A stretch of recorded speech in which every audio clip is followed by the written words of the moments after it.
Hello दोस्तों, Billu MG channel में आपका बहुत बहुत स्वागत है।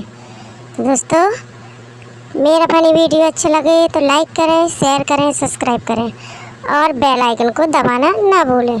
तो चलिए शुरू करते हैं आज का वीडियो। लगता है मुझे किसी का कॉल आ रहा है। और हाँ दोस्तों, लास्ट में इस वीडियो में बहुत ही मज़ा आने वाला है।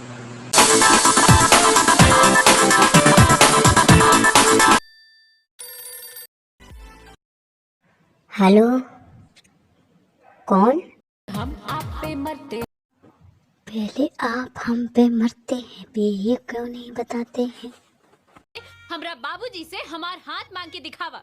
ये बात आपने आगे बढ़ाई है, इसलिए आप ही शुरू कीजिए। पहले आप हम पे मरते हैं, फिर अच्छा बाबा, ऐसे ही सही, पर मरते तो हैं।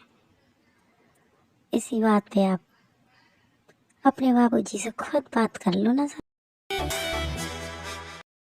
अब डर तो लग रहा बहुत कर रही है, हमें तो लग रहा कुछ घपला तो नहीं है।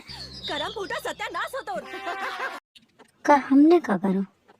अरे बराते बिटिया लेके आ जाए तो इनमें बुराई का है। जाने का नहीं। अब जो कैसो तुमने नौ रवाज खोल दा, बहू तो आकर ससुराल आई है। हम बुलाई पे नहीं किए। एक को मतलब शादी को सपना टूट गए हो, सपना सपना बन के रह गए हो। इधर आने का नहीं। वहीं एक को मतलब हम कुआरे ही रह जावे।